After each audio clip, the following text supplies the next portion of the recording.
দাদা শহর আমি কলকাতায় জন্মেছি, এত বড় হয়েছি, এরকম মেঘভাঙা বৃষ্টি দেখিনি। আমি খবরের কাগজে পড়ছিলাম উত্তরাখণ্ড, কাশ্মীর, ওইসব জায়গায় নাকি এরকম মেঘভাঙা বৃষ্টি হয়। আজকে সেটা কলকাতায় দেখলাম যে 5-6 ঘন্টায় 300 মিলিমিটার বা তার বেশি বৃষ্টি। এটা একটা ভয়াবহ বৃষ্টি, যেটা এর আগে কোনোদিন আমরা দেখিনি।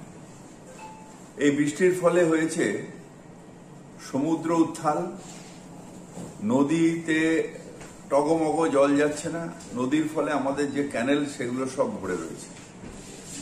আমরা পৌরসভার থেকে সব জল ফেলছি ক্যানেলে, কিন্তু সেটা আবার ব্যাকফ্লো হয়ে চলে আসছে।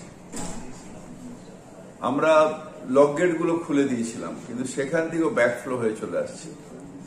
1:30টার সময় একটা বড় বান আসার কথা আছে, সেই বানটা চলে গেলে হয়তো সন্ধ্যের দিকে আস্তে আস্তে আমরা জলটা ফেলতে পারবো, যে এটা নদী নিতে পারবে। আলটিমেটলি আমরা যেখানেই জল ফেলি, কলকাতার জলটা পড়বে গিয়ে খালগুলোর থেকে যাবে নদীতে, নদীর থেকে যাবে সমুদ্রে। এই সবটাই ভরে রয়েছে, টুইটুম্বুর হয়ে রয়েছে। আমি কলকাতাবাসীকে বলবো, আজকের দিনটা দয়া করে বাড়ির থেকে বেরোবেন। অনেকগুলো জায়গায় এরকম বেরিয়ে বিদ্যুৎ পৃষ্ঠ হয়েছে, যেখানে আমাদের লাইটগুলো জ্বলছিল না, কিন্তু যাই হোক, কোনো মিটার ঘর নিচে ছিল, কোথাও রাস্তার ধারে ফ্রিজ ছিল। এগুলো সব থেকে বেশি বৃষ্টি হয়েছে গড়িয়ার দিক থেকে নিয়ে ওই সমস্ত জায়গায়। 109 নম্বর ওয়ার্ড, 108 নম্বর ওয়ার্ড, 106 নম্বর ওয়ার্ড, এই জায়গায় বৃষ্টি হয়েছে। 109, 108-এ তো ড্রেনেজ সিস্টেম নেই।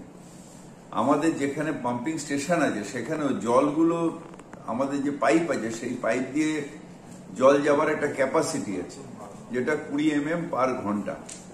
300 mm জল যেতে গেলে এমনি স্বাভাবিকভাবেই কত ঘন্টা লাগে। আর সেই জলটা ফেলছি যখন ক্যানেলে, সেই জলটা আবার ব্ল্যাক ফ্লো হয়ে চলে আসছে, কারণ সব ভর্তি। চারিদিকে, কলকাতার চারিদিকে নদী নালা যত আছে সব ভর্তি হয়ে রয়েছে। তো এই জলটা যতক্ষণ না ন্যাচারালি কমে যাবে, নদী নালার জলটা যতক্ষণ না সমুদ্রে গিয়ে পৌঁছবে, ততক্ষণ এই জলটা